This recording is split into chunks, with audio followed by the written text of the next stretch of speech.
So now we will be starting with the Rutherford's model of the atom.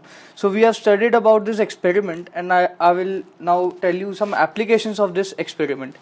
So based on this experiment, Rutherford concluded some important terms, important things, and the first of these things was the atom consists of a heavy positively charged nucleus where all the protons reside. So according to Rutherford, this is an atom and this consists of a nucleus which is heavy and positively charged because it contains all the protons. So why is it heavy? So as I've already told you, there is a huge difference between the mass of electron and the mass of protons. So the nucleus was believed to contain the neutrons and the protons.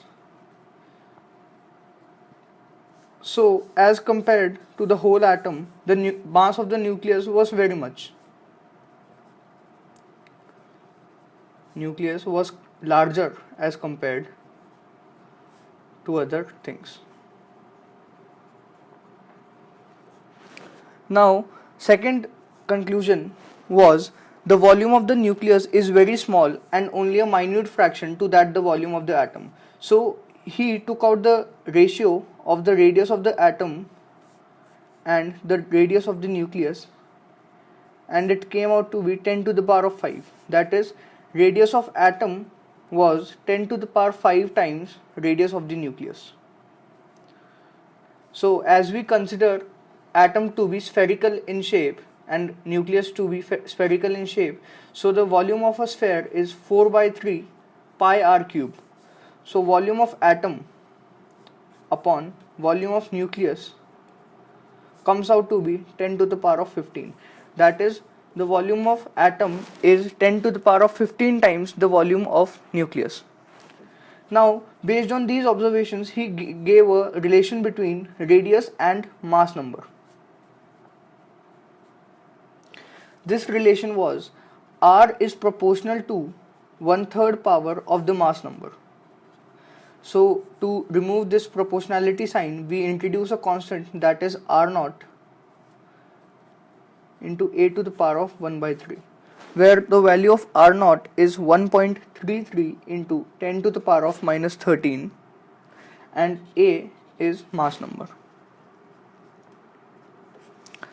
Now the third conclusion was there is empty space around the nucleus that is called the extranuclear part, and in this part electrons are present. This is the nucleus. So this empty space was known as the nuclear part and electrons resided here. The number of electrons in an atom, number of electrons is equal to number of protons. So this relation was important for the charge neutrality, as the charge on proton is equals to the negative times of charge on electron. So if there are n protons, so the total charge would be n into q if we consider the charge on one proton to be q. So to maintain the charge neutrality, there should be n electrons present.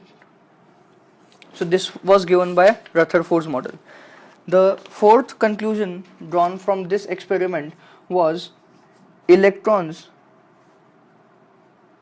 revolve around the nucleus with high speeds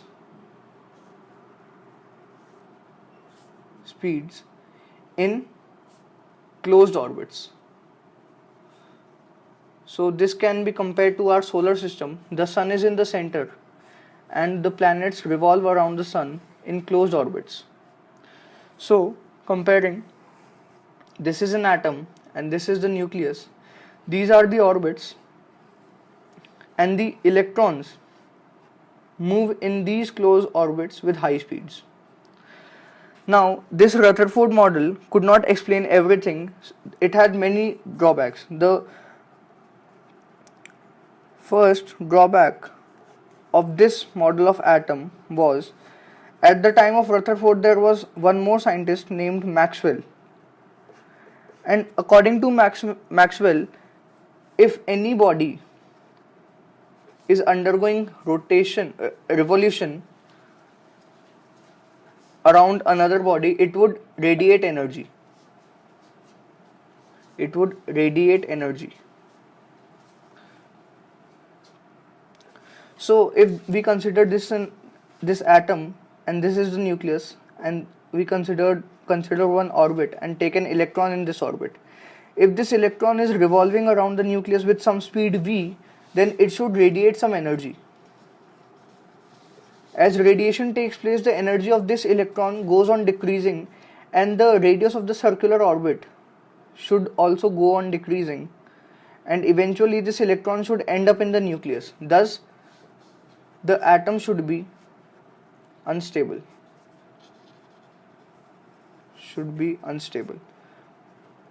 But this was not the case. The atoms were found to be stable. So this was the main drawback of the Rutherford's theory. The second drawback was, if the electrons lose energy continuously, the observed spectrum should be a continuous spectrum, but the spectrum obtained was a line spectrum. So we'll study about spectrums in the later lectures. So for now you just need to understand that spectrums are formed whenever electrons make transition from higher energy level to lower energy level. So as I have told you that as these electrons radiate energy, they should lose some energy, and this loss of energy is continuous. So as they are losing energy continuously, they should make a continuous spectrum, but the observed spectrum was a line spectrum. Continuous spectrum is somewhat like this, and line spectrum is somewhat like this. In line spectrum you can see distinct lines, but in continuous spectrum you cannot see distinct lines. So these were the applications and some drawbacks of the Rutherford's theory. A new theory to explain the movement of electrons in an atom was put forward, that was the wave theory. We will study about this wave theory in the next lecture.